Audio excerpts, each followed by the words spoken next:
Hi. Hello over there, everybody.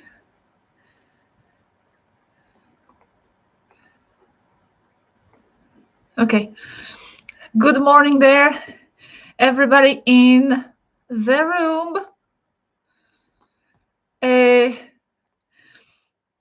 Hello very much. Hello very much. Hello, Eddie. Happy Girl, McFlair, Electric Boy, James V, Quantum Dimension, Eva Carolina Vargas. Thank you, all the moderators. I am assuming that everything is okay. Can you hear me? And can you see me? Okay. There is an echo. I don't know. It can be just must. Yeah, it's always the same. I mean, I'm always in the same room, and I'm using the same technology. So maybe just the voice in the room here because there's not much furniture in this room. No echo. Flammert 24. Okay, thank you very much. Today I'm going to do a recap of some most important points that I gathered from the Holistic Society #1 and #2, but not only. And that's, I think, what's going to make this live even more interesting because it's not just going to be me recapping the same, what you already heard in the video, but I'm going to read out, as I recap the points, I'm going to read out some of the answers, that Yazhi Swaruu and Athena Swaruu gave us just a few days ago to some of the questions that I had about some of the points. So I have a little bit more deeper information on certain points. So I think that's going to make this live more interesting. It's good to be here with you. Let me just do the usual and divide my screen and all that. I think it's going to be an important live because those videos were important. And there are a lot of points there, especially in the second one, I think, in my opinion, especially in the second one, a lot of points to digest and contemplate and think through. So I just wanted to pause and help you get through some of these points so it just doesn't escape your attention next on to the next video as it is usually. Antar asking me, will you be answering questions from the public now? I don't know, maybe if I have time or maybe if I have some time here and there, I will look at the chat. Yes, perhaps just like I'm doing right now, I am looking at the chat. I might be answering some questions. Okay, so let's start. It's been 3 minutes, just me rambling about nothing. But that's because I'm trying to gather the people and not get right to the point right away. So actually, before I go into the Holistic Society videos, I want to mention 2 other points. That's right. Okay, 1 second. Let me divide the screen. I want to mention 2 points. One point is actually something perhaps silly, perhaps irrelevant to mention, but apparently it is important for some to mention because they leave comments about that. And that's about our Taigetan and Svarunian friends being white, young, and pretty. Apparently, this seems to be a problem to some people because, as you know, we have shared the photos of Aneka, of Yazhi, Alanim, Athena. And, well, here and there are these comments. Why are they young and why are they pretty? And what's up with that? Well, the answer is simple because we happen to talk to the Nordic race. I am not talking to Andromedans. I am not talking to Arcturians or Assyrians or reptilians. I just happen to talk to the Nordic race. And the Nordic race, so-called Nordic race, happens to look this way. Why am I white? I don't know. Am I supposed to feel bad about that? How are they supposed to be? They are what their race is. If I'm in Finland, people look Finnish. They don't look African because they happen to be born in Finland. So if they happened to be born in Taygeta, how are they supposed to look? I'm from Poland. How am I supposed to look? I'm supposed to look Chinese. So andros, Andromedans, we call them andros, will look like andros, and Nordic extraterrestrial from Pleiades will look like what they look like. So I don't see any situation here about that at all. And why do they look young and pretty? That was actually a funny answer from one of them. I do not remember. The answer is, we don't eat at McDonald's. So you have to remember that their ambience and their environment, their world is so much different than ours. It's not toxic. Here we are just immersed in this toxic soup, bombarding us from all sides. So we age differently, we get ill differently, and um, and we have all these different elements here that affect us differently than what affects them. And plus, they have technology. So when they get to the certain age, not those on the ship, those are too young yet to worry about that. But in Taygeta, when they get to a certain age, they may choose to have some sort of technological enhancements. They go to the medical pods to rejuvenate, etc. Even though some of them choose to look older, but that's another subject. So that's just that. Why are they white, young, and pretty? Because that's how they happen to look. And I am white, and I'm not supposed to feel, I'm not going to feel bad about it just because that's how I happened to look, because I was born in Poland. So that's that. Also, another point here, actually, and again, I think it was Yazhi who said that recently, interestingly, and that's going to be like a little fun fact on the side. The concept of the Western beauty, of course, that's subjective, but let's call it in general. Do you know where it came from? That concept of the beauty comes from ancient Greece. And now, interesting fact, and I'm going to read this not to get this wrong.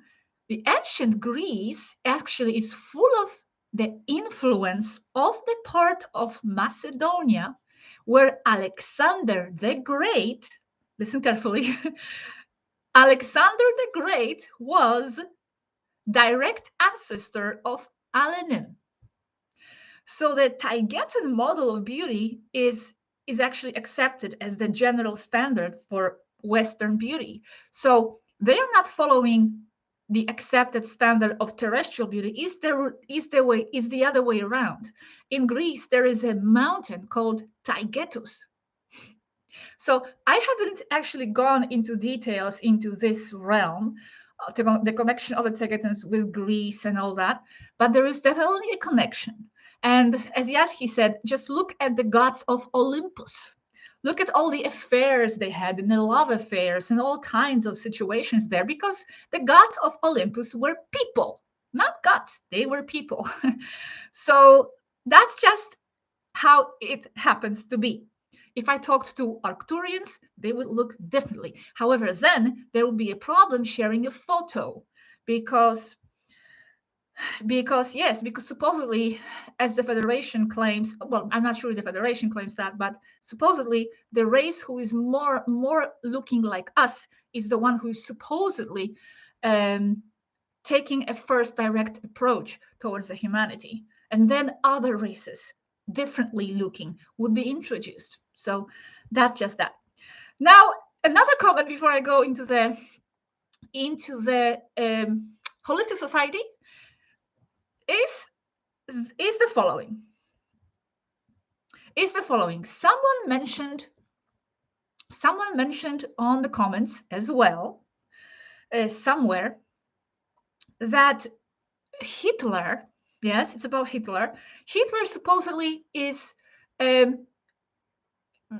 okay. Someone is mentioning that they read a book, and in that book, supposedly, it is debunked whether Hitler was put in place by the cabal or not. It is debunked. So that person is saying that it's wrong what we are saying, that Hitler was put there by the cabal, that was part of the cabal game, because that book debunks that and it gives details. So actually, Yazhi responded to this And this is what she says about the subject. So this is for the person who put that comment and for anybody else who is interested in this subject. So this is what she says. It just so happens that we don't know what or who is behind that book in the first place. That's one point. We don't know who is behind that book and behind what they put there. Because they always put out books and experts to skew the narrative in the direction they want. One point, but here comes even more important point. It also happens that very well that book could be right from the perspective that it wasn't the Rothschilds or the Rockefellers who funded it, who funded Hitler and all that. Although here she says, which for me, yes, because I have other kinds of connections and connecting the dots in other ways. But let's say that the author is right. It could be very well true. But it turns out that the cabal as such is not restricted only to what semi-awakened people call the deep state. They fall short there. There are other layers. And she continues to say, I mean, the cabal behind the cabal, because it's layer after layer. So I mean the cabal behind the cabal, because everything is layered, compartmentalized. So the book, if correct, would only prove that one specific faction of the cabal did not found it, but another one did. And it's not mentioned in the book because it's too deep for the author. The cabal does not stay at the average Illuminati level of conspirational understanding. It goes much, much deeper. And here the person who put the comment says, what the author of the book found was that NSDAP, Hitler's party, was a dynamic grassroots political party with overwhelming financial support from blue-collar, working-class Germans, not the cabal, that person is saying. And Yazhi, he continues to say, and who do you think is behind it? Illuminati Jesuits from other factions who are going to be connected to kings of England and Winston Churchill, among others, since the connection, for me, are more than evident just by reading their Masonic symbology that links them together and seeing the blood connection between Hitler and the kings of England. So it all runs in the family. My point, Yazhi continues, my point is that the book may very well be totally accurate, but the cabal does not stop there. On that level, they never operate with a single method of control. Everything is fragmented so that no level, no matter how deep or strong, can access what happens at levels below it. That person who is mentioning the book is pushing the narrative that Hitler came out of nowhere. That is officialistic. Not in 1,000 years does something like that come out of nowhere. It was put there on purpose, using even false flags, like the burning of the state archive in the library in Berlin in 1933. They used psychologists to manipulate the German population, exploiting the fact that their pride was hurt and that they were limited by the sanctions imposed by the League of Nations after the First World War. That is why they fell for Hitler's demagogy, but no leader who shows his face to the public is a real leader. They are all puppets of others behind, who never show their faces, and who in turn have other handlers behind, and so on. So the book might be exposing some truths, but it is only exposing it to a certain level. That's Yazhi's point. So again, here we have the situation in which both truths are truths, and they are not contradictory. So very good that people are connecting the dots and reading and analyzing, but just, yeah, keep in mind that the rabbit's hole is very, very, very deep. Thank you very much, everybody in the chat, everybody watching. I hope everything is okay. Now that I finished those 2 points, the first point was about why are the Tibetans and Svarunians white, young, and pretty?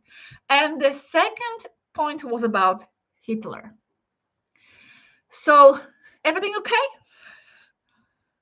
Everything in the chat okay? I hope that the person who put that comment about Hitler watched this part of the video at least.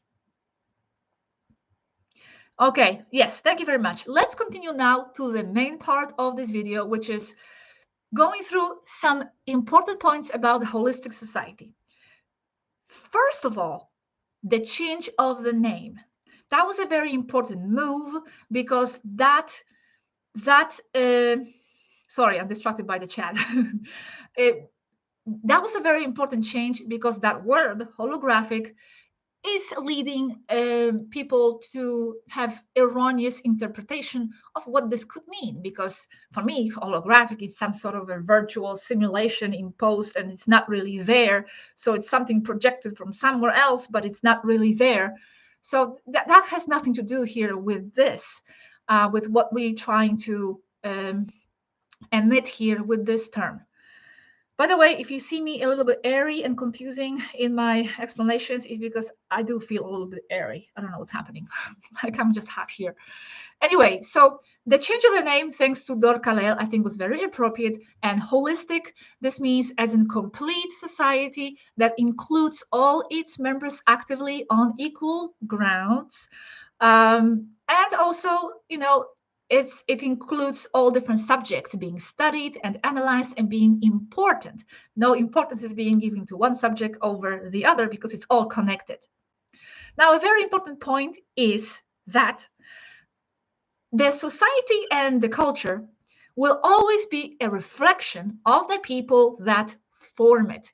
And a very important and very interesting to analyze point here is that Yazhi says people are their society, they do not live it. The same way as you are your life and your experience in it, no matter how you might dislike it or whatever you might think of it, but you are your external reality, your external world. Not just that you became a match to it as something outside of yourself, that too on one level, but going deeper, it's not just that it is a projection of something or that you become a match to it, but you are it. You are your life and your external circumstances. So in the same way, we do not live in a society, but we are the society. That's why it cannot be imposed. That's why it cannot be something that another extraterrestrial or not extraterrestrial race or society comes and imposes on another, because the holistic society comes and becomes from the mentality of the people themselves. It cannot be brought in and inserted by others. It will not stick, it will not maintain itself, and it will destroy the concept itself. It must come out of the people.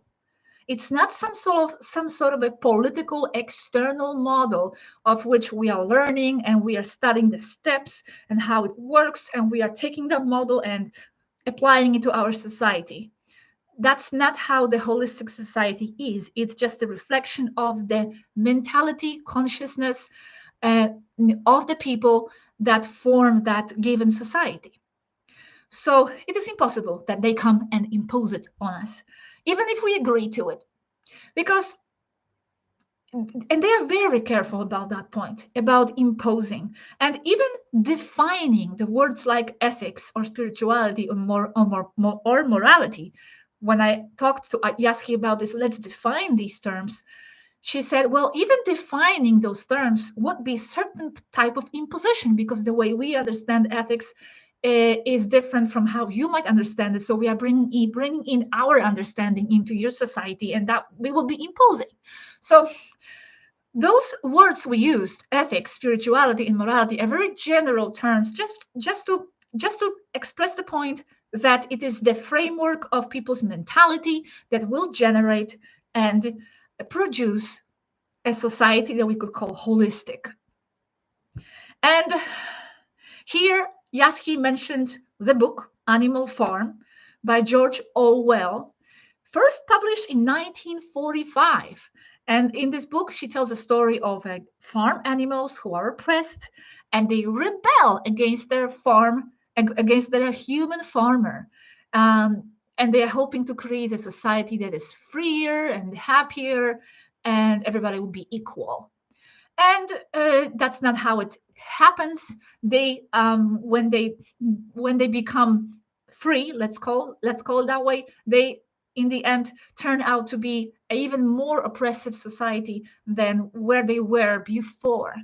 So this book is a point of different things, but one point I want to mention is that the mentality of the people themselves will always reflect in the system that will be reflected back to them. So it doesn't work if we have I told you I feel airy today. So it doesn't work if we do not change ourselves from within first. Now, oh, I didn't know that Animal Farm was required. It was a required reading when you were at school. Happy girl, very very interesting. We didn't have that book in our schools. Yeah. So now,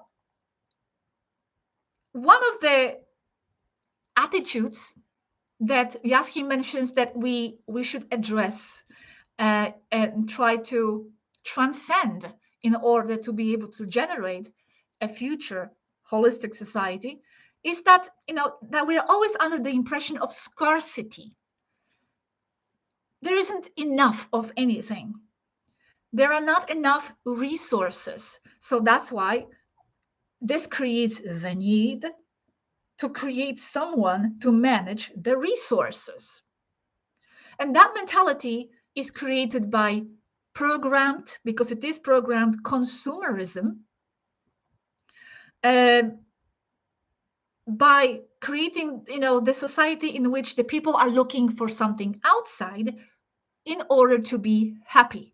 Resources, something outside. And it's interesting because this is also reflected in that idea that we think that the ETs come here for resources. And we talked about this some videos back. Aneka was talking about this where she's saying that that's completely not how it is. The advanced interstellar society do not need anything material. They are able to produce matter from energy, and that's not why they are interested in Earth, humans, and the Earth experience. So this is again our projection from our sensation of lack, that we think the ETs come here for resources. We are just reflecting ourselves in that idea. So all this, the sensation of scarcity, looking for happiness and validation in external things, in external objects, resources, and all that, materialism, determinism, that the reality is out there happening to you, not that it's you creating your reality. Only what's material exists, only what's of value is of value. That deterministic reality creates a victim mentality. And this is a very important point. I mean, it sounds like it's something, yeah, we know that victim mentality we should transcend. But this is really, really, really, really crucial, because each one of us, even though we believe this, when we hear it, we fall into this thinking over and over again. And I hear this even from the so-called, well, let's not call them so-called, in some ways, awakened people. Yeah, because this is, it's happening to me and that and this, and I cannot control that. And that's just life. And this creates this sort of a victim mentality. And interesting point, if you feel a victim and oppressed and dependent, if that's what governs your inner world and your mentality, you will create, on the subconscious even level, you will create those who will oppress you and on whom to depend, because you are creating what you believe in. So it's a vicious circle. Yes, there are those who oppress us, but then us giving them even more power by generating that more and more, we are sustaining their existence even more. And this is a loop and a vicious circle which we need to somehow transcend in order to be able to generate a holistic society in the future. I'm not saying it's easy, but it must be done. Otherwise we will remain how we are for years and centuries to come. So with all this, yes, he's saying that everything that is spiritual and looking for happiness on the inside is taking a second place. All that is taking a second place. What you can experience from life is taking a second place. Learning a new language is not as important as getting a new model of a car, for example, and things like that. It is being programmed in us, this kind of mentality. But yeah, it has been programmed in us, but I had a point and I lost it. Okay, never mind. Now, the point here that Yazhi stresses is that the only way to transcend all this is with spirituality, ethics, and morality. Yes, I know it sounds very, perhaps, like generic, like how do you even define that? And I even said in the beginning, it's so hard to define because every person in society will have a different understanding of that. But it generally just means general mentality, spirituality, looking for the center and essence of your life in things that enrich you in your interior, not in your material world. Yes, that's fun. You can still have fun with that. I'm not saying be some kind of ascetic and reject the material experiences. Of course not, but not as a source of absolute source of validation. The happiness must be found from within, from the experiences. Without it, the holistic society will not generate, as Yazhi claims. So another very important point is that the holistic society, this type of society, will generate itself. I know maybe some of you felt a little bit like disappointed that there were not specific steps given. Okay, we need to know. I'm already here with my pencil. Give me steps. How do I generate that holistic society? It generates itself, and people should be focused in fomenting and advancing those three elements mentioned above: growing internally, growing spiritually, personally, and as a culture. And at that point, the holistic society, if it comes out, will be a natural and spontaneous and authentic reflection of the totality of who they are, of the total of their collective unconscious. It's not something you need to worry about to produce or to force upon your group or think about how it's organized and all that. That may, help here and there, because just because you are thinking about it, it's already reflecting who you are and that your thoughts are going that direction. So I'm not fully discrediting people or groups who are trying to form some sort of a model. That will be a transitional society, but it will not be a holistic society yet, which is okay too. We are not ready for the total holistic society, but we are ready for the transitional steps. So work on those three elements: spirituality, expand yourself, think, contemplate, ethics. Just try to be a good person, basically, in general, and coordinate yourself with other people and interact with other people based on those three elements. Try at least. Not always is it easy, I would say, because why? Because here on earth, as it was said, we are such a mush of so many different races and viewpoints, and of course you're going to have disagreements. So with that in mind, still try to build yourself on those three pillars: spirituality, ethics, and morality. Thank you very much, Roy. I wasn't looking at the chat. And Huli's video, thank you very much as well.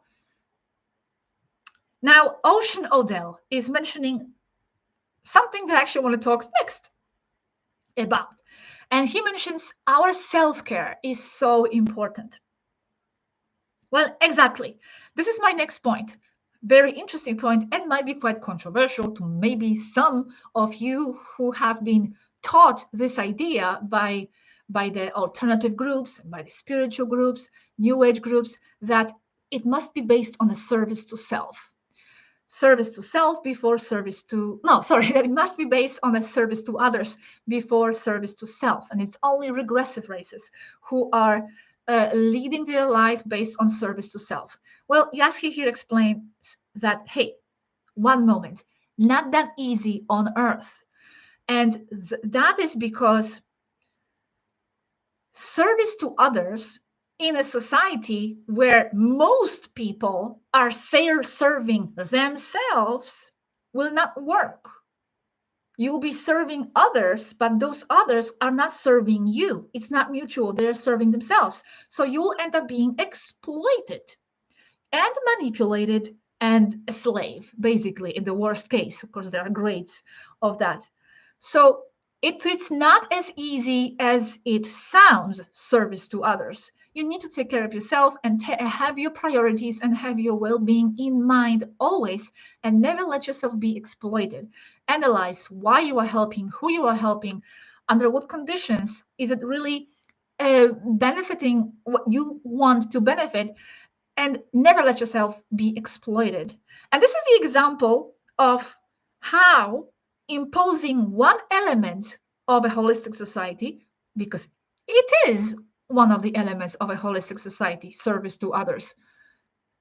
But imposing that element of a holistic society that already works and operates on other planets on a different operating culture like ours may not work, and most probably will not work. That's why you cannot take that model that is already made for millennia, it's operational and functioning there for millennia. Take that model and apply it here, because here we have a totally different situation.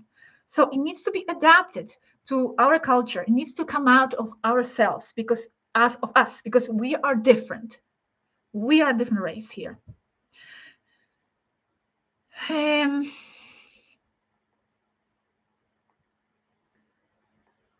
So that's very important. Service to self is as important as service to others. Be careful who you serve and why. Do not give away your power.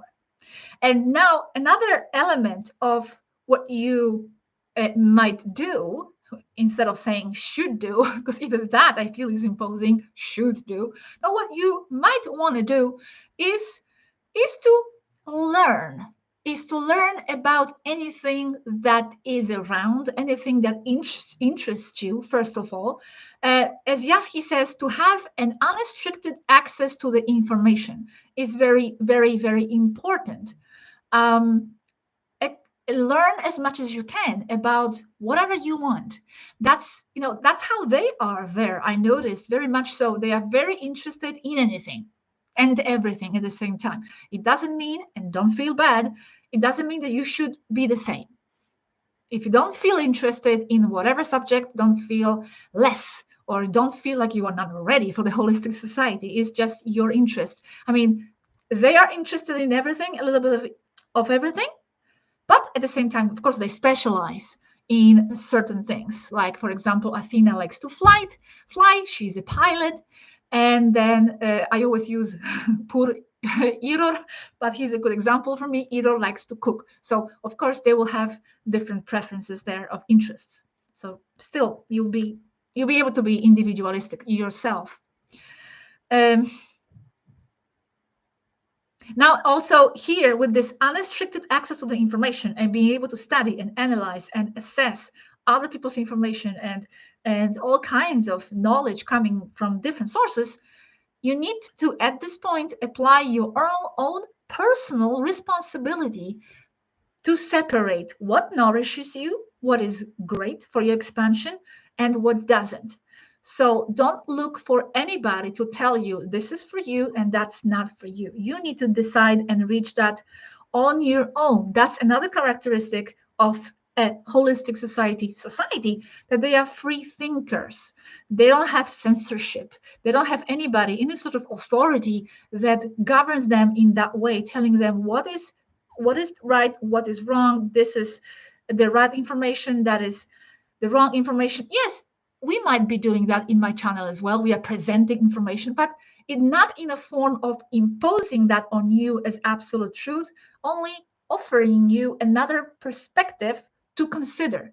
And what we also always insist on is that you should not listen to other people. Do not just listen to us and to this information, because then you are limiting yourself in a certain way to one paradigm. And there are others. And there might be others better suited for you. And there might be other pieces of information coming from other sources. I don't do that myself because I don't have time.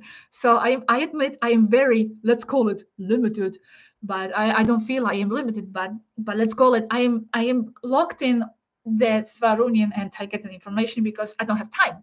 But before, I used to study all different things and read books and all that. So learn it all, then decide for yourself. Happy girl. And with this point, I'm going to mention what Athena just told us 2 days ago, which fits with this point. She says, David Icke says that the real reason the Cabal censors and shuts all the people up is because it's the only way their narrative wouldn't fall apart, because it doesn't hold up to real scrutiny. And that's because the Cabal's controllers are deeply insecure in their personalities and in everything else. Insecure people trying to control everything because they live in constant fear of being found out. And she continues, this I related to us because we react in the opposite way. We don't want to stop anyone from seeing other things. We encourage it. We make them independent in their thinking. We never try to control the public, quite the contrary. And I think with this here, it adds, for people who are asking about this, adds a little bit credibility to Taygetans and to Svarunians, because since the day we met, they have never been imposing in that way to tell us not to look at other people, not to look at other things, and they were never censoring our individualistic thinking. And they encourage people to look at other sources. And that's exactly opposite of what the Cabal is doing. So anybody who is ever questioning the integrity of the Taygetans and Svarunians, saying that they are Cabal agents, they are actually acting in the opposite way to how the Cabal operates, because they don't censor and they don't tell you to look at other things. They tell you to study everything, look at everything, full access to all information. Only then, only an educated person in that way, who has unlimited access to all information, cannot be controlled. The free thinkers cannot be controlled. And to be fully free thinkers, you need to have access to all sorts of information. So that is what Athena said. Thank you very much. And another important point here is that even when you are looking at all this different information and applying it to your personal paradigm and personal reality worldview, the suggestion here is, do not stay fixed on that. What defines also Taygetans and Svarunians, what I notice, is that their mentality and their ideas are always adapting to new information and new data and new discoveries and new contemplations and new revelations. That's what defines Svarus as well, when they go from one to another. That's why some people say, well, what Swaruu said is not what Yazhi says. Yeah, because they don't follow the same exactly philosophy on every single point, because they are all evolving, ever changing dynamic entity, as we all are and should be. So if I should say the word should here, our mentality, what our mentality should be, is to have a mindset where nothing is ever fixed. Be open to changes and adaptations and new information, perhaps challenging and expanding and sometimes even contradicting the information that you had before, and be okay with that. Flow with that. That's what I would say is one of the messages that I got from them. Ana Patricia says, do not forget to play. Interesting. Of course.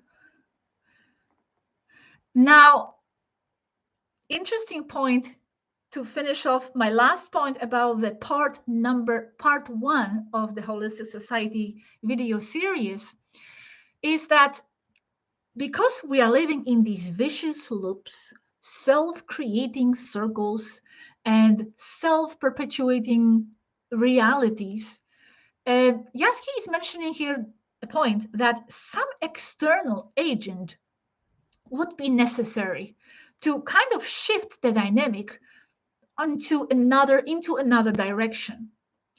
And she's mentioning here mentors, like for example, extraterrestrial mentors, etc. But this type of a help, as she says, doesn't even need to come officially. Actually, it has been already happening. It's been done under the table in the form of star seeds. We are that external agent trying to move the humanity toward a new direction out of their vicious loops and circles. The star seeds. We are here as those mentors and as that inspiration from the outside, blending and mixing with the humanity, living as humans, but bringing in otherworldly ideas, concepts, and thought forms. With that, hoping to change and terraform the consciousness of the collective on this planet.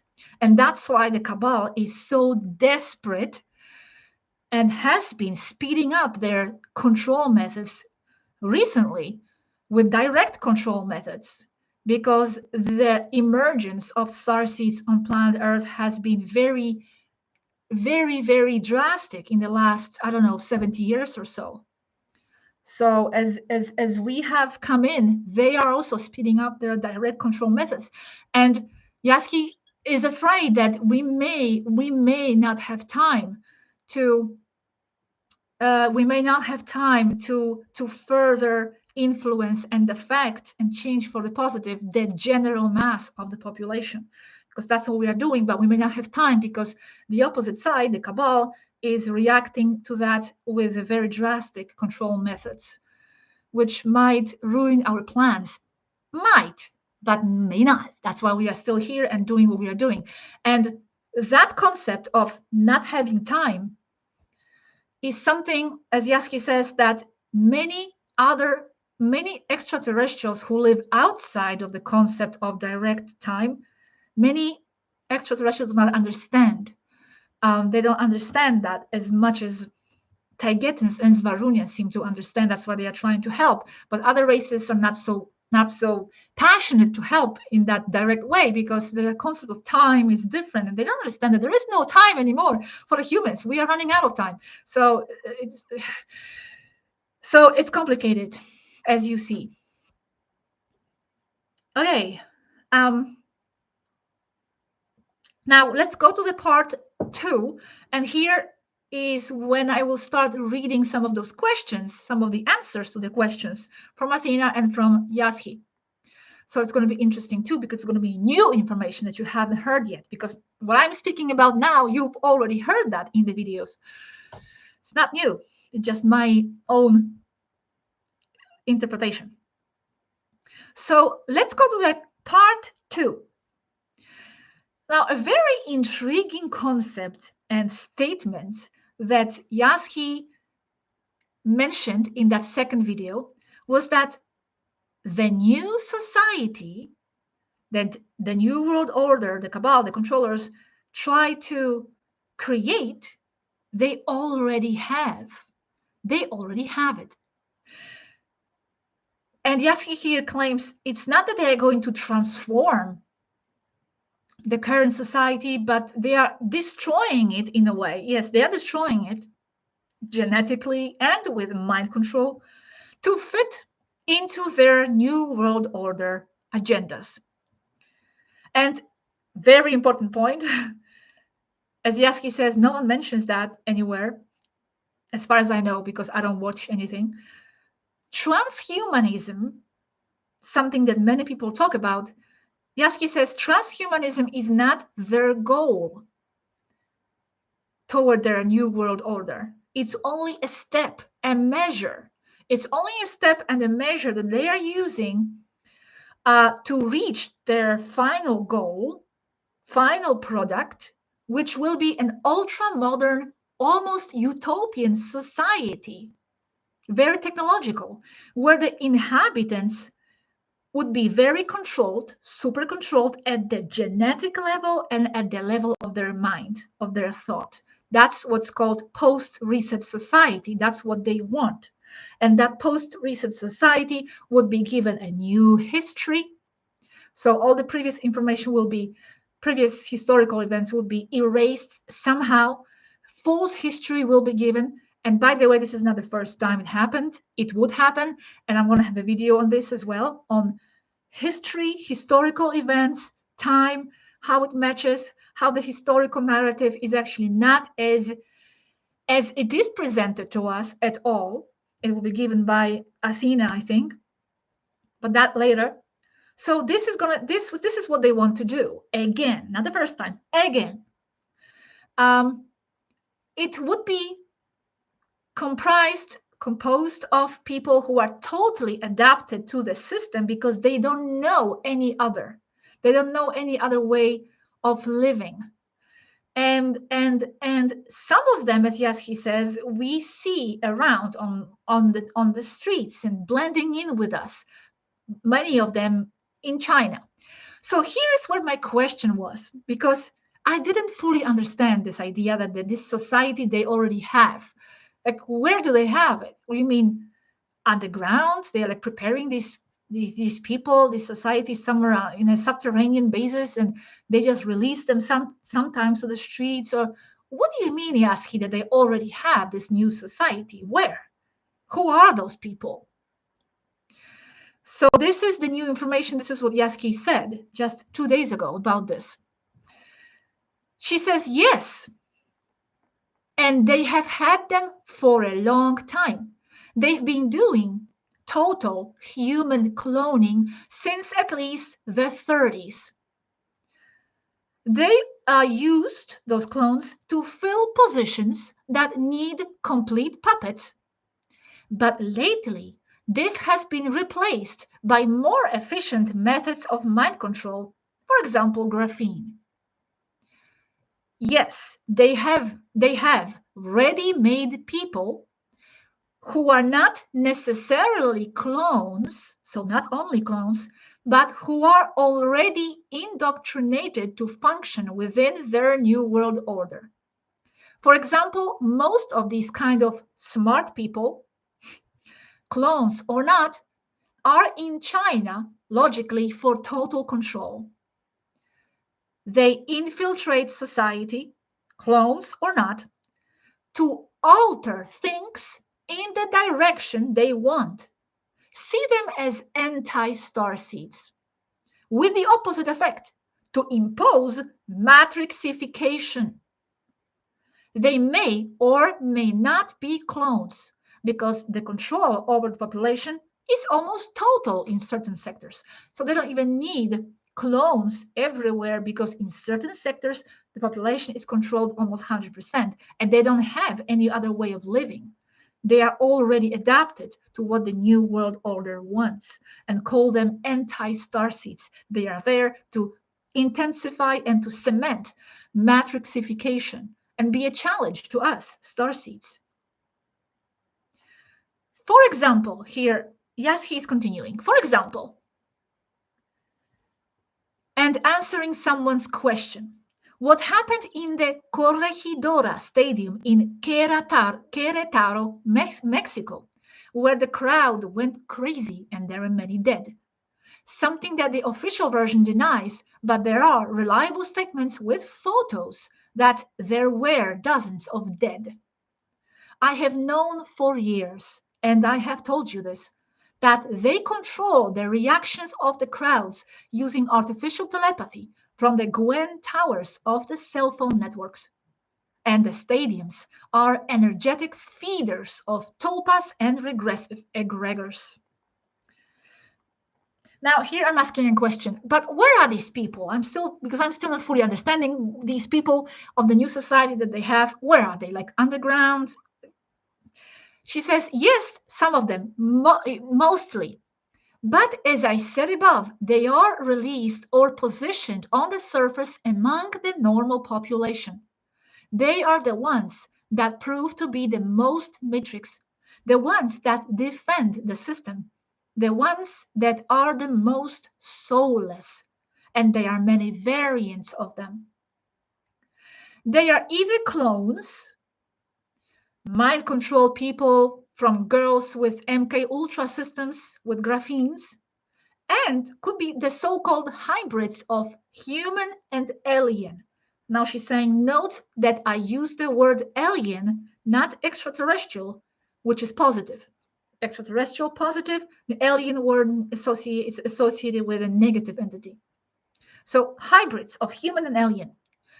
What other races like Charistus call Vlash and Maitre hybrids. As I said, it is a soup of races and variables down there. And this also links with the concept of unreal backdrop people as well. Now, Robert is asking, and what languages do they speak? Yazhi says, depending on the location, virtually all of them.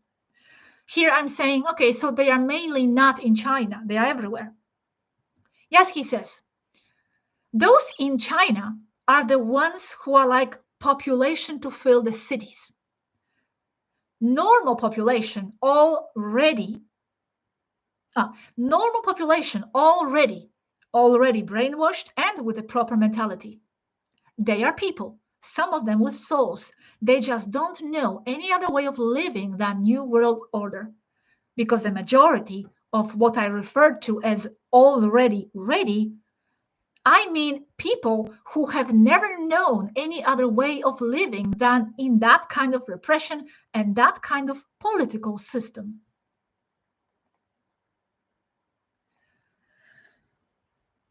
I hope you are understanding more what these people who are composing that already society that they have prepared means. Now here Robert is saying, yes, it's just like a philosophical comment. He's saying, why want something if you are already happy? Why have expansion of consciousness if you already have a family, a job, and material goods? And that's the bulk of the matrix. And yes, he says, that's why most normal people today don't wake up. Because they are immersed and happy with their well-paying jobs, their new cars, their trips, and their children in renowned universities. It takes a certain degree of resistance and suffering to generate the desire to learn more about the nature of reality. And that is why Athena, they call her Tina, that is why Tina said that the middle class is the dangerous one for the cabal, because most of the poor are just surviving. The rich are happy with the system that feeds them well. But it is the middle class that knows what it is to live well and also knows what suffering is. They thinks and sees that that is not fair. The middle class is the thinking one for that reason, because they have enough friction in their lives to push them out of their comfort zone. Generalizing, of course, because there is no lack of the poor enlightened and the starseed who is rich. Okay, very important point too. It's just generalizing. So this is what Yazhi said about this. Who are they? Those people who they already have ready for their new world order society. So in order to implement that phase of the society, they need to destroy this one. But the important, a lot of important points, but the important and interesting point here is that to generate a holistic society, the same is required. And here Yazhi is saying, I know it sounds horrible, but that's just facts, because the majority, the mass of the matrix population are not ready at all for the holistic society. So in order to generate that type of living and that type of advanced society, it does require the destruction of the system currently in place and transcendence to other realms of the people who form it. So, okay, so again, she's saying, so they have to destroy this society. So that's why they cultivate people with genetics and mindset. And it has always been this way. It's not the first time. They have been forming, so to speak, this civilization this way for a very, very, very long time. However, even though Yazhi admits that for the holistic society, the destruction of the civilization and system would be necessary as well, the Tibetans say there is, and Svarunians say there is another option here. And that solution here would be the transcendence of ideas that govern the collective. This is what we are trying to do, what they are trying to do here with this work, with making people aware of other realities, of other points of view, for them to think and consider other things rather than just believe what is given to them by the media, especially, and by the official circles, and also by the official alternative circles, because that's another layer of the matrix. Very important point as well. So what Svarunians and Tibetans are saying, that what they want is to empower the people, not destroy them. Destroy the system, not the people. However, Yazhi also did say that the transcendence, which is basically death of some of the core of the matrix people, would be necessary in order to move forward towards that more advanced society. Because as she says, hello, Jean-Claude there. Hello there. Because as Yazhi says, people generally don't change unless they are in a dominant frequency. Unless you are surrounded in some sort of a dominant frequency, then you are more motivated and naturally somehow change towards that what surrounds you. And that's what starseeds are trying to accomplish by coming in here and create this sort of a dominant other type of frequency.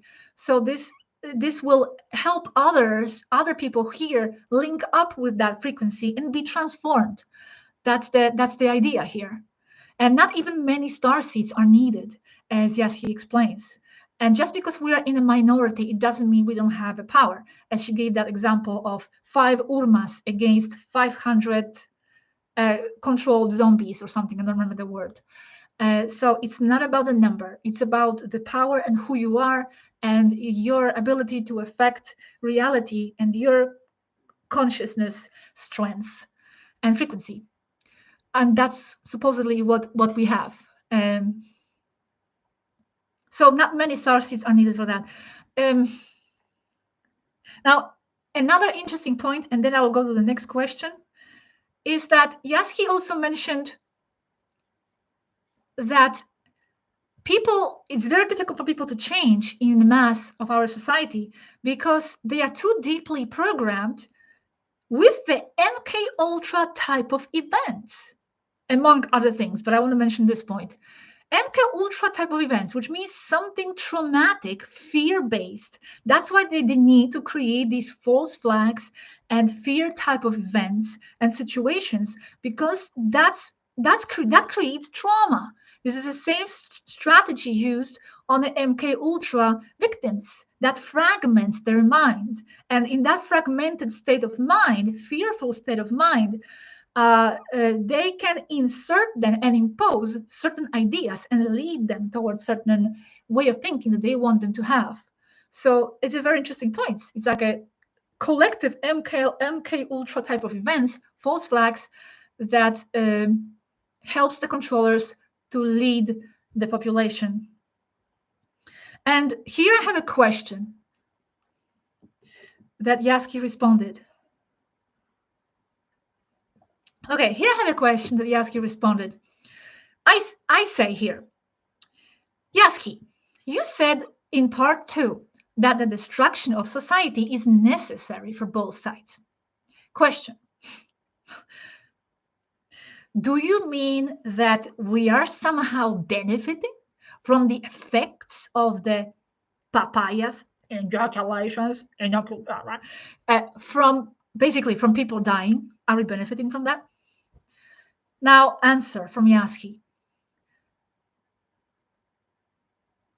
What will the answer be? Okay, the answer. Yes, conditionally, but mainly no. No, because people dying only gives the New World Order a chance to establish itself faster, because they controlled that plan, their plan. It wasn't our plan, it was their plan. That is to say that the cabal must eliminate those who work against them, as they already got too many out of hand because of starseeds and infiltrated ETs mostly. So they must eradicate the mentality of the people, mentality that does not serve their purposes, ideas of freedom, possession of goods, and control over what they think. Otherwise, the New World Order cannot be imposed if the awakened wouldn't cooperate, or simply because the very mentality of the average human already knows what it is like to live in a social political system with more freedom. So they will not accept the new ultra-repressive New World Order rules as in the same way as people who were born into the New World Order system and do not rebel because they do not know any other way of existence. And now here I'm asking, but what if we, the positive side, take advantage of that? Okay, so they're destroying the society, eliminating people, but we also said that for the generation of the holistic society, that would be necessary as well.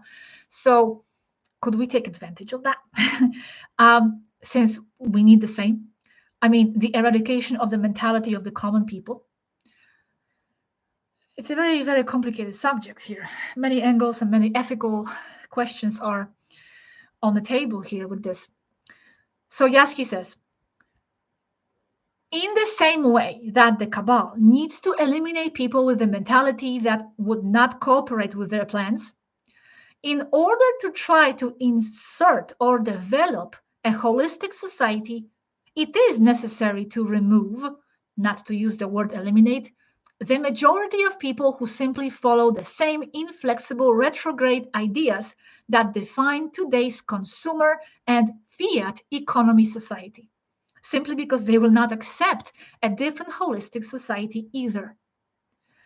As an example, they will continue to be immersed in the ideas of work hard to deserve, classicist ideas, and racist ideas, among all the other ones that the cabal itself has imposed on them in order to give them the right mentality to be exploited. So, in all sincerity, whether to develop a repressive dystopian New World Order society or to develop a truly holistic society, in both cases, you must remove the population with fixed mentality and not compatible with what you want to have as a final result. Otherwise, it will not be possible. But here she's saying in theory, that would be necessary for the holistic society. Well, maybe in practice too, but I mean, they're not practicing. They're not putting that into practice. They are not, they're working against, and we are working against the elimination of the people dying and people being killed, of course. So just because she's saying that that would be necessary and required, it doesn't mean that that's what they are putting in practice. No, they are opposing that. Because that's just not ethical, and that's just genocide. And now another here interesting point. In fact, she continues, to develop a holistic society, you would need to remove more people with incompatible mentalities than to develop the repressive dystopian New World Order. Simply because to develop the New World Order, you can and will impose measures of active repression, punishment, and fear. And to develop a holistic society, you cannot impose anything, but it must develop or must be born from the fertile soil itself, generated by the coherence of the empathic and harmonious positive mentality of its inhabitants. So the holistic society cannot be generated from the controlled people, and the New World Order, yes. So otherwise, it would not be a holistic society, but would fall into communism, for example. However, Taigetans have different ideas here in Svarunians. When I said Taigetan, it's like more like I embrace them all. Taigetan team, because they are all on the ship of Alanim ship, and she is Taigetan. But yes, the Taigetans and Svarunians have different approach here about this, and they believe that transitional societies are possible to be implemented in order instead of just eliminating the society. Because as Yazhi says, she believes that a human being has tendencies towards positive if not interfered with. And here she said in the second part that having observed the human society for 3,000 years, she has noticed very clearly that they have positive tendencies if not interfered with. They all want to have peaceful, happy life and not be bothered much. So here what she's saying, so what would need to happen is withdraw cabal influence. That would be the key. And that also means negative hybrid beings that occupy human bodies. That's why when it gets a little bit complicated, because as I always say, the human race is not just one race, but is a zoo of variants and variables of extraterrestrial races, both positive and negative. So if here we are talking about the withdrawal of the cabal influence and those negative hybrid beings, that will also mean withdrawal of those people. Now here the question will come.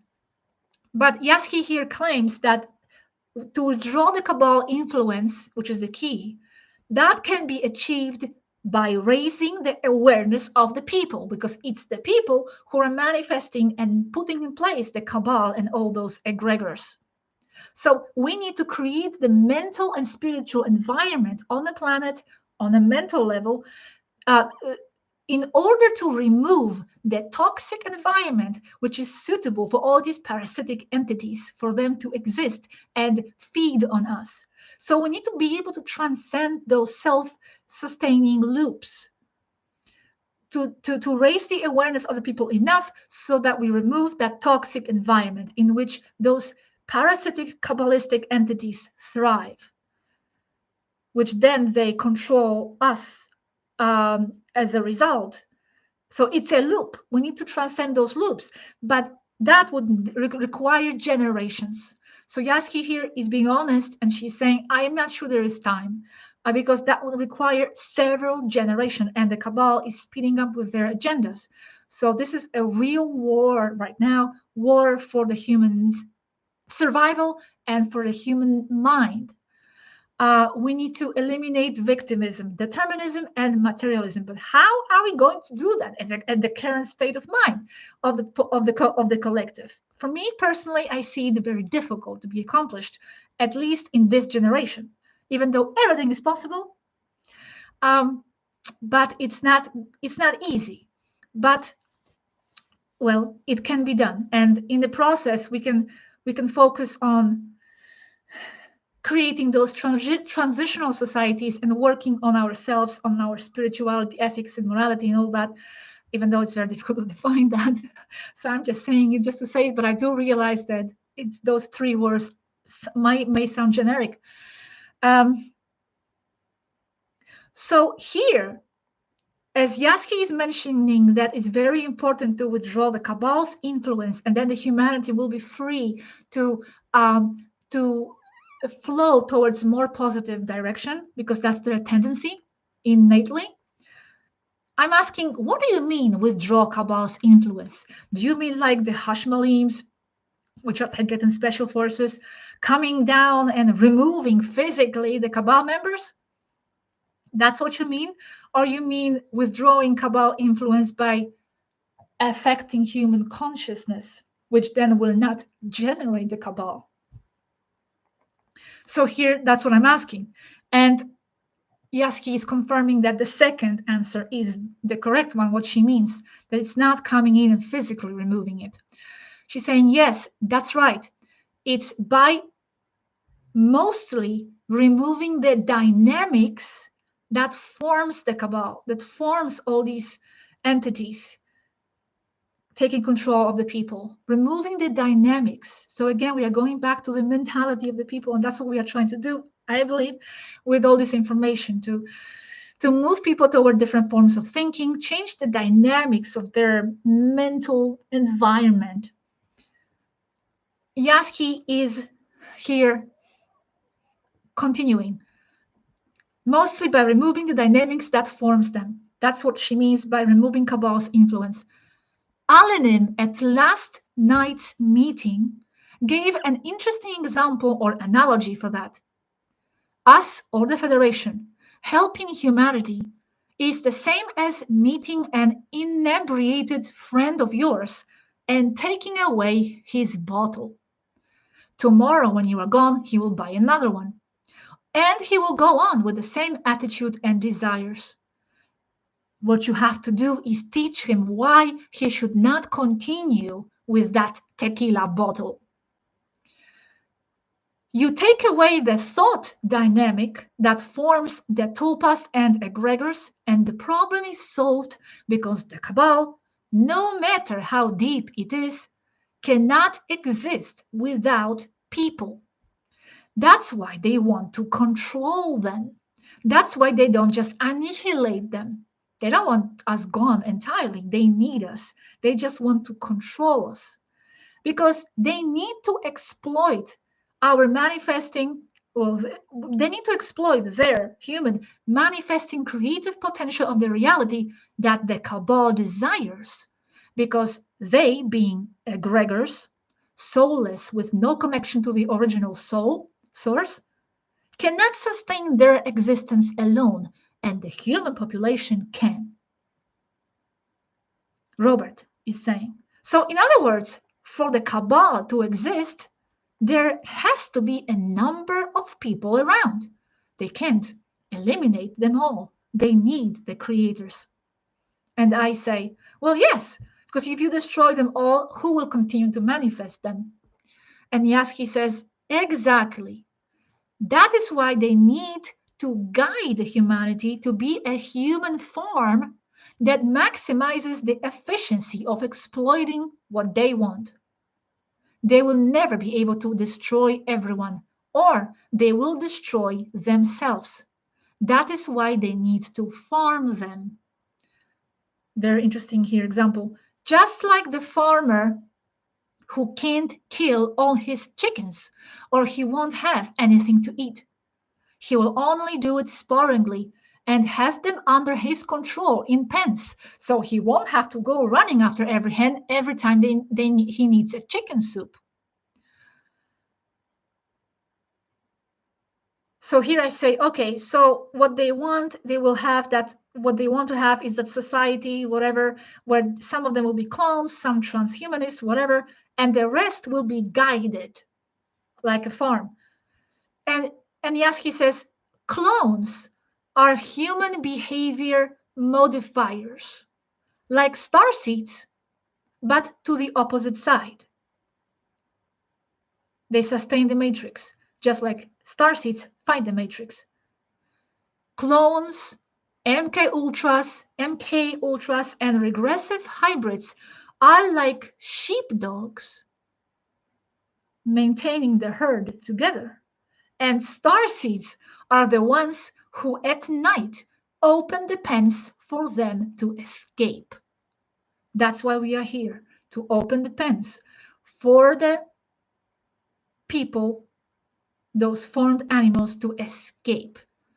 That's what we are trying to do. But the more they are trying to do that, the more we are trying to do that, the more measures the farmer is going to apply in order to control their animals, so to speak. That's why it was said some time ago, and now I understand this point more fully, is that we, the starseeds, in a way have contributed to the speeding up of this reset that the controllers want to implement, because they got scared, because we have cornered them by our presence here on Earth. So they feel fear for their life, basically. So that's why they are doing what they are doing. And we need to continue what we are doing. And even more. Because this is not over, far from being over. And as Yazhi here says, the battle is more than anything spiritual, of consciousness, of mind against mind. And it is only reflected in the physical world with the current chaos. The action is on the spiritual side, but it is fought also from the physical side, as we are doing together now. It looks like a little, but it is not. That's why you need to hold your ground and your fort, maintain your fort, and continue to be this rebellious self that you are. And sorry, I'm distracted here, who is trying to open the pens for the animals to escape at night. That's what we are doing. I have a last question that I asked Athena, and I think it will be of your interest as well. And then I have nothing more to add. Okay, so the question was, because someone asked, and not just one person, but a few people have asked about those transitional societies. And they asked, what are we supposed to do exactly? Like, what are the concrete steps to follow to develop them? And again, the holistic society doesn't have any steps to follow. It's not a specific model. As I said, it comes out naturally out of the mentality of the people. But perhaps the transitional society might have some steps, because it could be like a type of a society or model between something more rigid and between a true holistic society. So that's why people are asking. And Athena says, I don't have the exact answer about the steps, because it has not been seen, not so. That is really our idea, but it is in development. It hasn't been seen yet. It's just something they are thinking that it could be implemented, could be done, but that idea is in development. So the case of Earth is quite unique. It is true that, yes, there would be some society in transition. In transition because it would be because it is a long process between a rigid political model that we have right now and the holistic one. We cannot just jump from one to another in one step and overnight. It might take a few generations. I'm not sure we have time for that. We will see. Hopefully so. This war may be going on for a long time, and we need to continue doing what we're doing. So yes, this is a long process. So the transitional society is something in between, like a stop society. But she says, in my opinion, The population should only focus on eliminating everything that holds them back for their personal development and as a society, focusing on the development of consciousness, as Yazhi says, and the rest will come out only as its own reflection. That is what defines holistic societies. So basically, what she's advising is not to focus on any specific model, what rules should we apply, this and that, but rather eliminate everything that holds you back from personal development and as a society, spirituality, etc. Here I say, okay, thank you. So many people gather themselves and they create the communities. They buy land and they plant. They hope to create the self-sustaining community. So I'm asking about that. Could that be a sort of a transitional society idea? So here I'm saying, so is that necessary? What about those people who are buying land and planting carrots? Here I'm being funny, but I do respect that idea, of course. Is it a requirement, something like that? Self-isolate? And Athena says, I am not saying no. That's a good personal start, of course, because that is your mentality reflecting outward. That's where it starts on a personal level. So, of course, it helps. It's just that, again, it's a reflection of who you are. Okay, it's just that, again, it's a reflection of who you are. And that reflection is much better than relying on the industrialized consumer society for your living. So, yes, it does help. Basically, people should just follow what makes them grow and makes them happy. Their society will come out of that automatically. And I know that some people create councils and groups where they have this idea of stepped councils, just like out there in space, most cultures do. So she says, yes, you could emulate a holistic society with councils too. Yes, that in itself is already done on Earth in many places. Here I'm asking, but to establish these transitional societies, you have to isolate yourself?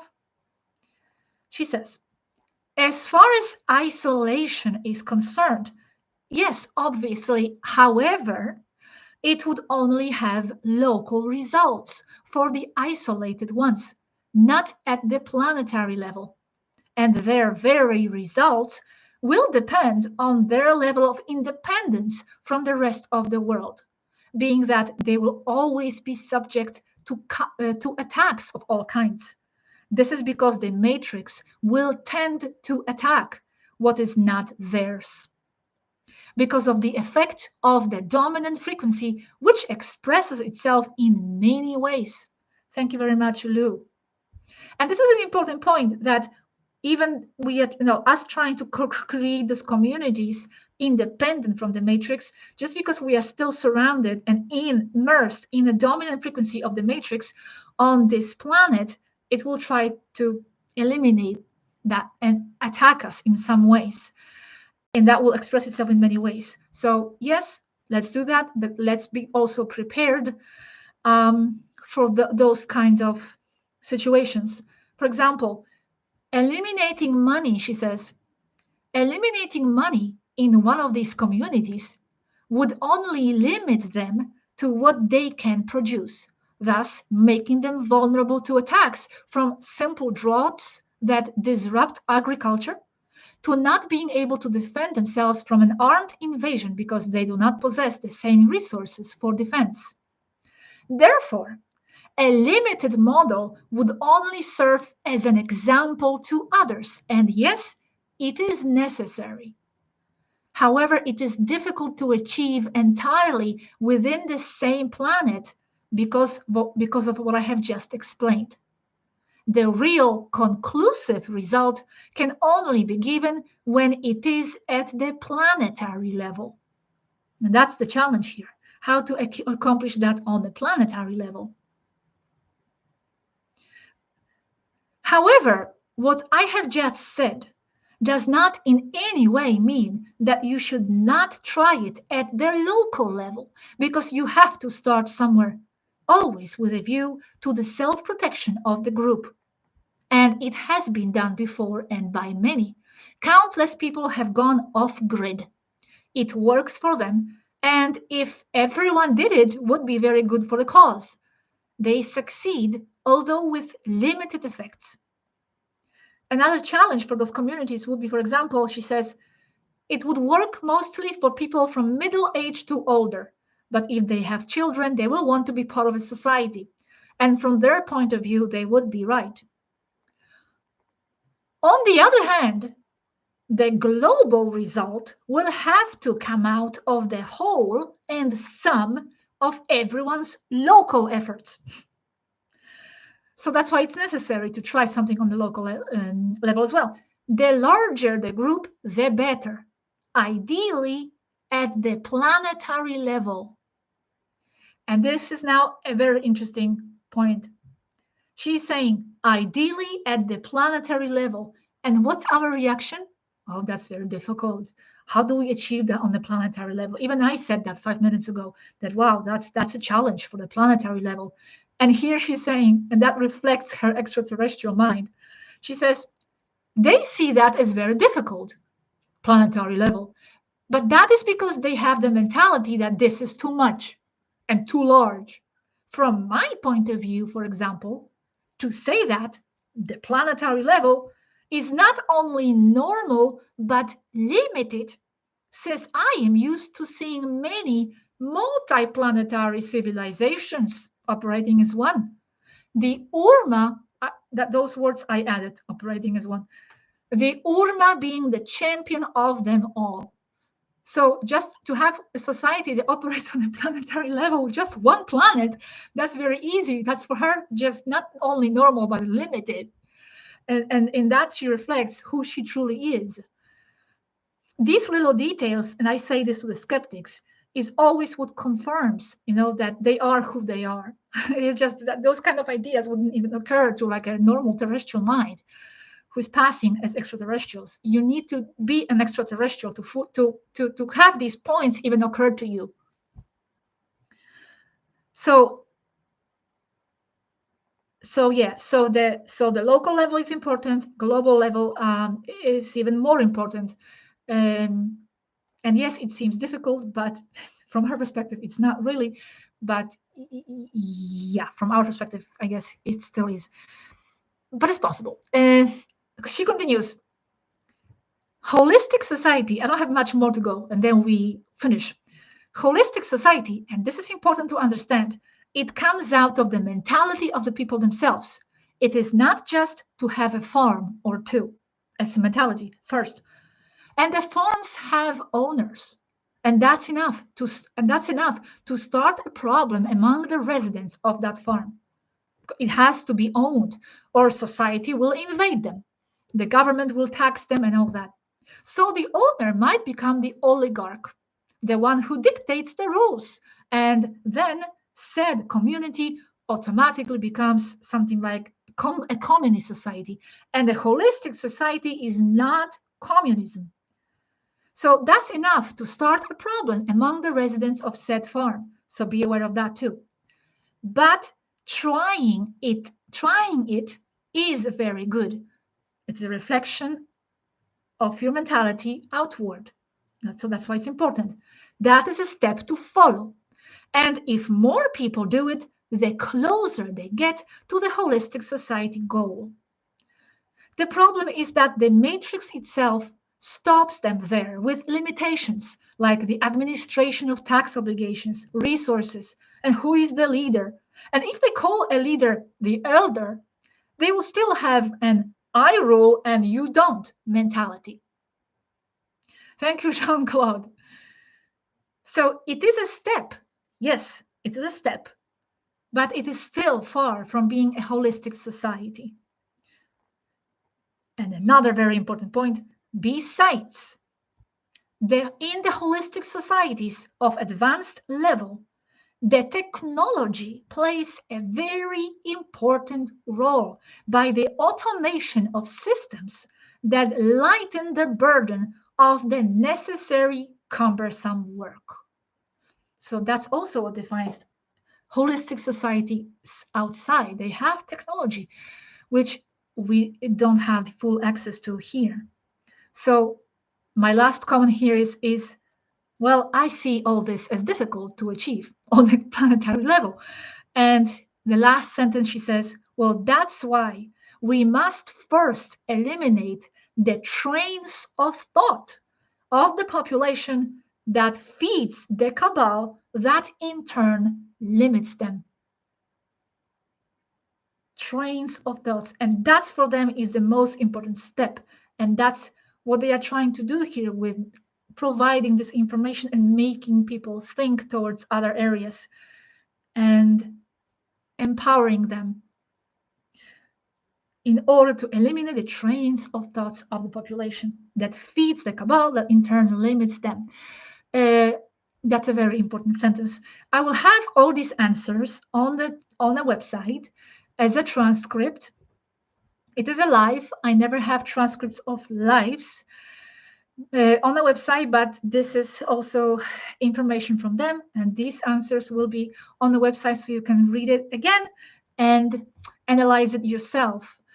I don't have any more information. I hope you like this short analysis of the information and added information from them.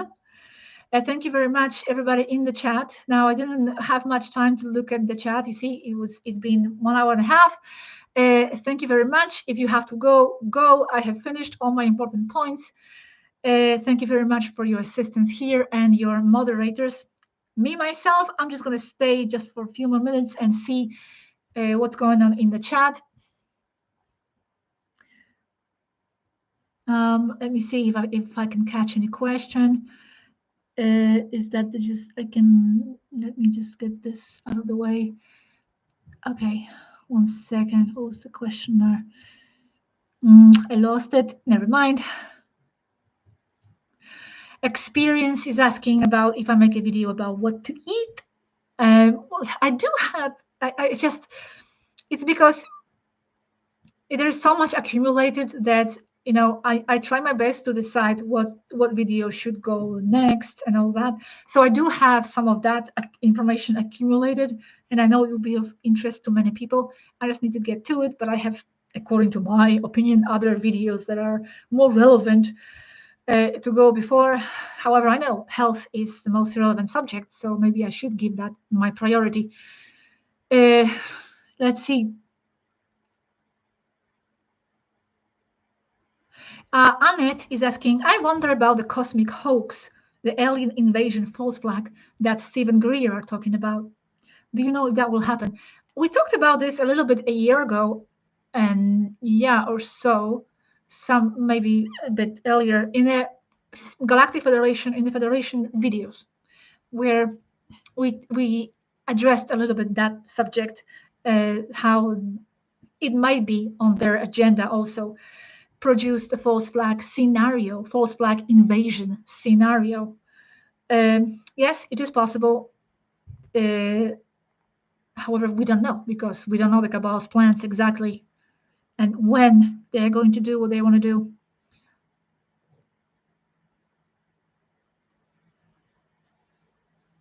It's an interesting comment. In Rise movement, ETs must also wake up to the deception and listen to later's Swaroos. They know. Yes, apparently there is a matrix up there as well, and there are many extraterrestrials who are living within other layers of the matrix. And however, it would have to be defined what that matrix is up there exactly. But yeah, I mean, as long as you are living in a world of dualities and ideas and physicality, there's always going to be ideas differ than the ideas of others, and even manipulations, etc. And that happens also on that level.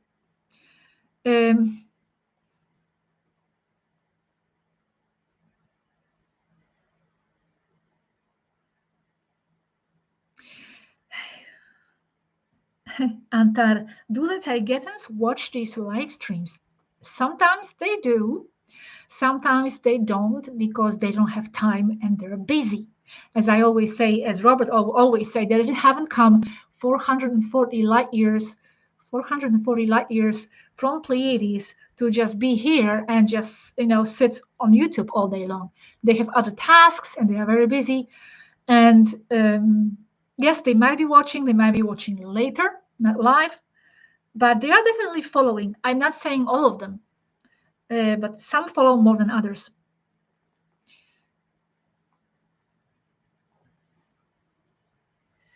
Now, Amarra Leona, what is Tagetan's lifespan? Well, it's about 900 years in general, but those years, I'm here referring to the like earthly equivalent, but they count their years in a different way. I don't even know if they really truly counted. Like, for example, if they say, oh, we are 18 or 19, 20, that's like rough calculations, but those calculations are always just an estimate. They are not really how it is estimated there.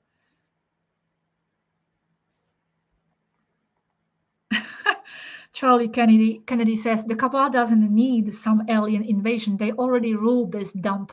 And actually, that's something Aneka said some time ago too, that she doesn't see them needing to resort to that as they have other methods to control, but they could be resorting to that as well. At some point, you never know, they change their plans and it's just adjusted every day. So anyway, thank you very much, everybody. You are still there, as I see. Any other question? Okay, listen. This is something interesting to say. I have 2 videos pending that are on the subject of Ukraine, very important ones. One is actually from Athena, Swaruu, and then the other one from Yazhi, and they will be separate. I'm still thinking if I should publish it on YouTube or where, or maybe on YouTube, and then I will delete it. I don't know, but let me just tell you as an advance information that the information that Athena will be presenting is actually based on what Hashmalims themselves saw on the ground in Ukraine. That's right. They were sent, they went down physically, 4 of them, and Athena was there with them as well, picking them up. And they are going to report on what they saw. They were there physically inside. I don't want to now go into the methods of their landing and the withdrawal from Ukraine. That would be another subject, but they were there. And in that video, we'll say what they saw. It might be quite controversial, but I don't think it's any more controversial than what we have already said here and there about different things. And then the second video is from Yazhi, and that's also quite powerful and important video. When we're there, well, a few days ago, not more than a week ago. I mean, this information was like given 3, 4, maybe more days ago, and they were there like before that, a few days. So yeah, they went there to observe, to see what's happening, to have their eyes and feet on the ground and see what they can gather from what's going on in order to understand the situation better themselves, which is not easy to understand, by the way. It's not going to be any specific conclusions. It's just going to be reported what they saw and witnessed. So I will try to publish it soon. However, I do have, I might actually put it on the blog itself, the transcript. I think Robert already put it in Spanish. I will put it on English, maybe even tonight, so you can read it. The Athena one. Because tomorrow I have to do Spanish live, the same live, but in Spanish. And only then I will have time to do those videos. Anyway, what else? What else is up? Hi, Ben. Thank you very much for being here as well. I don't know what tektites are. Tektites? I don't know. I'm sorry. Quantum Dimensions is mentioning holistic society is far away by now, maybe 1 or 2 generations away. Yes, I think so as well.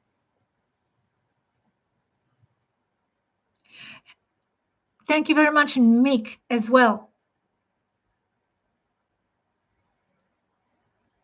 In the Rise movement, what if their war conflict is just fighting for who will rule the new world order? That very, very much could be, exactly. However, I think what they believe, Taigetans and Varonians, is that, yeah, on that level, there are factions that are fighting for power, but on another level, on a still deep level, even those fighting factions are controlled, and it's already all pre-prepared in the minds of the controllers above. I don't know, it's very complicated. Even Taigetans themselves don't understand exactly what's going on. That's why they went there to see, because of course, who's going to trust the news on what's going on? Oh, Jean-Claude, I just sent Gosia an invitation. Oh, you did? I didn't see anything. But thank you. Let's talk. Let's see. I can't speak much anymore.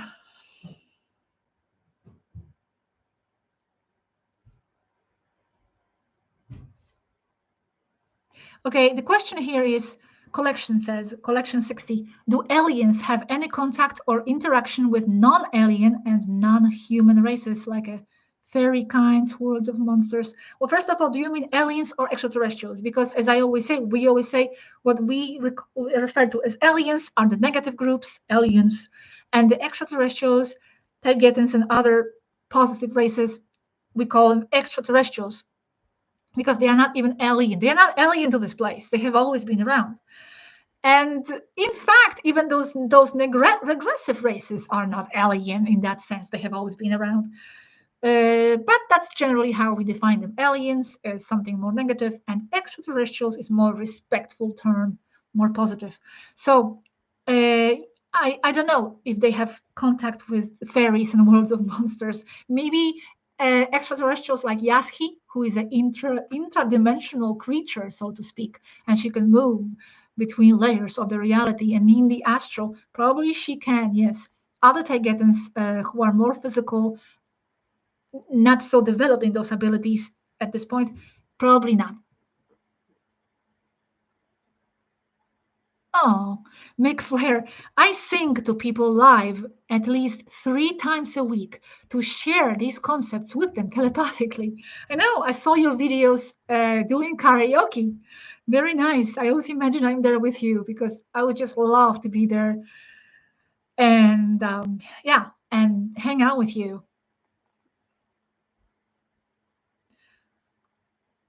Thank you very much, Amy Thompson. Victory, that's right.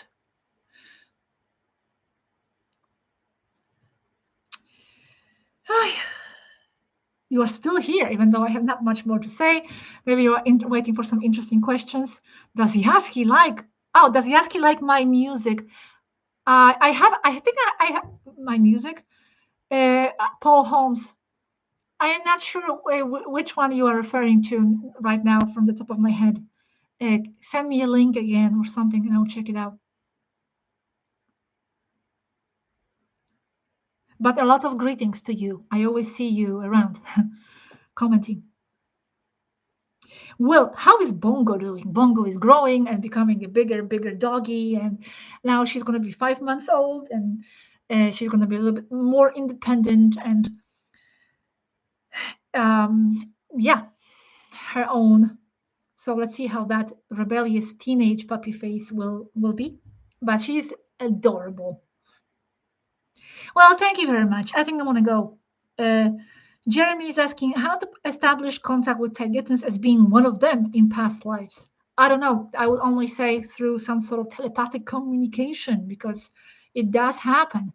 It does happen. And people do have some astral experiences with them here and there. They have that capacity consciously. So I really don't know. It depends on your life path. How it needs to be, will be. Will cryptocurrencies be a part of the new financial system? A long time ago, I did a video about that, and Aneka said that it's not the ideal system, and it's just one. It's more of the same, even though it has the impression of being something better. Perhaps it is slightly better, but it's still not ideal. Bent says he has dream encounters with them. Yes, that's right. It could have been something that happened for real. Quantum dimension, you too happy? You too happy? Me, you too happy? You mean me and Matthias, like you two happy? Or me and Bongo? Or are you also happy? You too happy? There are different interpretation of that question. But yes, I'm doing pretty okay. Thank you very much. Well, I'm living because it's been a very long life. It's just that I don't come here very often, so I know you have questions and comments and things like that. But I almost can't speak anymore. Thank you very much. I'm leaving. Review the information again before we continue to other subjects, and there will be very interesting subjects ahead. Actually, one of the next videos, I will have the video on Chernobyl and the nuclear power plants, and that's given by Aneka and a part of it by Athena. And that information was actually given before the war in Ukraine started. That happened in January, that conversation, because someone I saw had a question about Chernobyl, so I asked that, and it happens to be very, very current now, very important now, actually fits into the situation, and about what the nuclear power plants are. Very, very, very, very cool information, and so much more. So much more. Okay. Thank you very much. Thank you, In Rise Movement, Anthony Russell, Mike Leo, Ocean Bell, Life Force, and everybody else out there, friend of Swaruu. Thank you. I'm leaving, and until the next time. And again, maybe tonight I will publish the transcript of Athena information on what the Hashmalims saw in Ukraine. So stay tuned for that. Bye-bye.